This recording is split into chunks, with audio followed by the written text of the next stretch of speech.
Merci à vous de regarder Rendez-vous matin pour cette seconde partie. Nous passons à table tout de suite avec Sylvie Delenclos. Bonjour Sylvie. Bonjour Grégory, ça va bien? Ça va, je vous remercie. Et aujourd'hui, vous nous avez concocté une belle terrine de poulet. Voilà, une recette salée. Alors, une terrine de poulet au poivron. Au poivron avec son pesto maison, bien évidemment. Ah bah, bien Forcément, on fait tout maison chez vous. Donc on va parler un petit peu de cette terrine parce qu'il me semble que ça date d'il y a ça fait très longtemps que la terrine existe. Oui, les terrines, en fait, les premières terrines de foie gras. Ah déjà? Oui, elles étaient faites en 2500 avant Jésus-Christ. Ah oui, donc ça date, et de foie gras déjà à par l'époque. les Égyptiens. Oui, parce qu'on a retrouvé dans les pyramides, vous savez, avec leurs hiéroglyphes, voilà, le gavage des oies. Ah oui. Oui. Donc, ils faisaient déjà le foie gras. Bon, alors après, on a toujours fait des terrines. Bon, au Moyen-Âge, on en faisait beaucoup. C'était surtout du pâté. C'est ça, le pâté à l'époque. Oui, parce que la terrine, qu'est-ce que c'est la terrine? C'est surtout le moule, en fait. Donc, c'est un moule. Donc, c'est le nom, en fait. C'est le nom du moule. C'est le nom du moule, c'est un moule en terre cuite. Bon, qu'on appelle terrine dans pratiquement toute la France, sauf l'Alsace, la Lorraine. Enfin, alors je vous laisserai dire le nom avec l'accent, bien évidemment. Bekehof. Voilà, donc ça c'est en Alsace. Je ne suis pas sûre que je le prononce bien non plus. Et dans le sud, c'est un peu plus… C'est le tagine, comme en Afrique du Nord. Voilà. Donc ça c'est parce que c'est un moule en terre cuite, donc ça existe depuis… depuis très longtemps. Alors très longtemps. Donc comme je vous dis, au Moyen-Âge, on en faisait énormément parce que la terrine, ça permettait d'économiser. On prenait tous les restes de viande et hop, on faisait une terrine, ou tous les restes de poisson, ou tous les restes de légumes. Enfin bon. Et finalement, on parle de restes, mais c'est vrai que la terrine se prête très bien à un repas un petit peu… Voilà. Aujourd'hui, on fait des belles terrines. Pour des bons repas ou également pour des pique-niques, c'est ce que vous me disiez. C'est ça, ben oui, on peut faire des belles terrines dans des cocktails, même des menus à table. Et puis, oui, les pique-niques, c'est très pratique, surtout les terrines froides. Ça se coupe bien, ça se partage bien, on peut tous déguster autour de ça. En fait, la belle terrine s'est beaucoup démocratisée au XVIIIe siècle. C'est l'évêque de Strasbourg qui, à l'époque, en avait marre de cuisiner tout seul. Et il a épousé une veuve de Strasbourg qui était une grande pâtissière. Et qui lui a fait de très bonnes terrines. Et qui lui a fait des bonnes terrines. Bon, du coup, ça s'est démocratisé au XVIIIe siècle. Donc on peut la manger chaude ou froide? Oui, bon, celle-ci, on la mange. Alors, il y a des terrines pour manger froid, des terrines pour manger chaud. Il y a des terrines de poisson, chaud ou froid. Les terrines de légumes, c'est tout le temps froid. Bah oui, parce que sinon, ça, ça se démonte. Et puis les terrines de viande, il y a les terrines de foie gras, bien entendu. Les terrines de canard. Donc les terrines de poulet. Alors celle-ci, c'est une terrine au poulet et au poivron.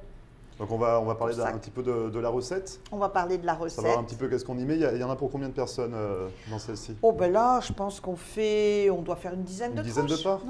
Oui. Donc qu'est-ce qu'il vous a fallu pour faire cette terrine? Alors là, il m'a fallu 200 g de chair à saucisse. Oui. 600 g de poulet, des blancs de poulet, tout simplement. Et puis, donc on prépare déjà une petite farce avec la chair à saucisse. Alors, sel, poivre, évidemment, du persil, on met un petit peu de fond de volaille, on y ajoute un peu de crème, deux petites tranches de mie de pain. Oui, pour épaissir un petit peu. Et puis 2 jaunes d'œufs. Donc, on fait un petit mix de tout cela. Donc ça, c'est pour la chair à saucisse, pour faire un petit peu la farce. Exactement. Et puis, le reste du poulet, eh bien, on va le tailler, alors soit en lamelles, soit en petits cubes. Moi, j'ai fait des petites lamelles, voilà. Et puis, nos poivrons, eh bien, ils ont été cuits. Donc, il faut des verts, des jaunes, des rouges. Alors, moi, j'ai mis des rouges et on va couper. J'espère que je ne vais pas faire de catastrophe. Moi, j'ai mis du poivron rouge. Du rouge. Et puis du jaune. On sent bien la lame là. Oui. On l'entend bien. Mais il n'y a pas le choix. Il faut bien trancher. Donc rouge et jaune, vous me dites. Vous avez mis les deux. Voilà. D'accord. Alors hop, on va passer ça de l'autre côté. Et puis voilà. on voit notre poivron rouge et le rouge au-dessus. Ah oui, effectivement, d'accord. Donc on les fait mariner, on les fait cuire, alors, les poivrons, on les prépare comment les poivrons? Bon, on les passe au grill, oui, on les met sous le grill. Et puis une fois qu'ils sont un petit peu... On voit que la peau commence à se noircir un petit peu légèrement. Voilà, on les sort, on laisse refroidir, on retire la peau. Pèle. Voilà, un peu d'huile d'olive, de basilic. Ah bah oui, l'huile d'olive, forcément. Toujours. Et après, on dispose dans un plat terrine. Dans notre terrine, on va mettre une couche de notre première farce, vous savez, chair à saucisse et poulet. Ensuite, on y ajoute une couche de poivron jaune. Ensuite, des petits morceaux de poulet. Et on recommence le poivron rouge, la farce et du poulet. Et puis, sur le dessus, dessous plutôt, on va y mettre des petites bandes de lard. De poitrine. Donc c'est ce qu'on voit un petit peu rosé sur le dessus. C'est ce qu'on voit. Disons que ça, ça l'emballe bien, ça permet que ça reste bien. Et il y a une gelée ou c'est... Alors après, je verse un petit bouillon avec de la gelée. Pour que ça se tienne un petit peu. Comme c'est une terrine. Vous utilisez des feuilles ou des algues? Alors je prends deux feuilles là. Et de gélatine. Puis un verre de bouillon de volaille. Voilà, on mélange tout ça. Vous versez par-dessus. On met au four, j'ai mis 40 minutes à 380 degrés Fahrenheit.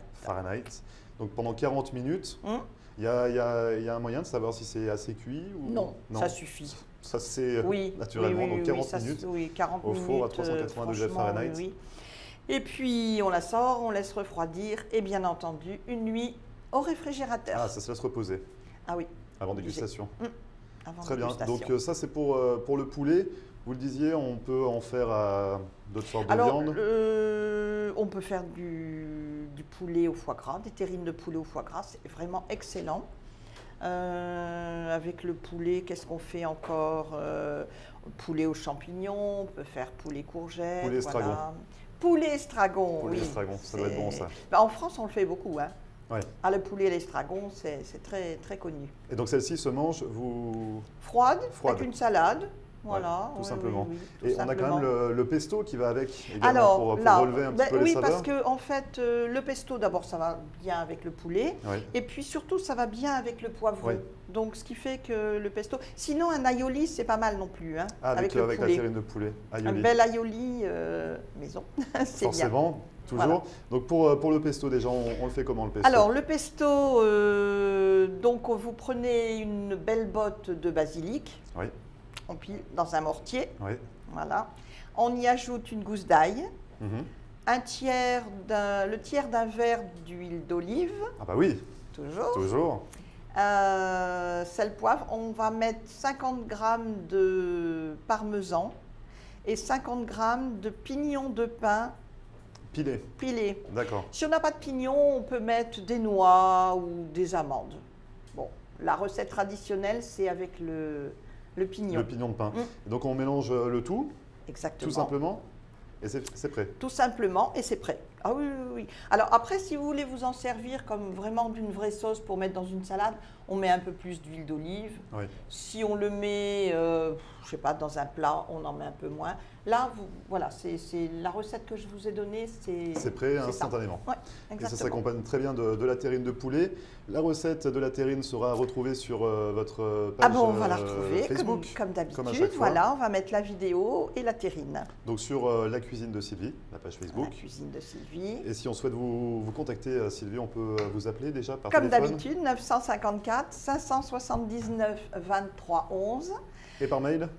Par mail, privetechefsylvie@gmail. J'aime bien l'hésitation à chaque fois, oui, Sylvie. Je ne sais pas pourquoi. Je ne sais jamais j'aime bien à chaque fois vous demander. Non, mais je vais vous dire pourquoi. C'est parce que, en fait, mon email personnel, c'est pas Gmail, c'est pour ça. Ah, donc il y a toujours l'hésitation, mais j'aime bien à chaque fois. Alors, le mail, Sylvie, rappelez-nous le mail, il y a toujours un moment d'hésitation. Exactement. Donc, on se retrouvera la semaine prochaine pour une recette sucrée. On va faire le baba au rhum. Super. Super, très bien. Bon, donc on se la semaine prochaine, prochaine. faudra être à jeun, quoi. Parce que d'abord... Vaut mieux.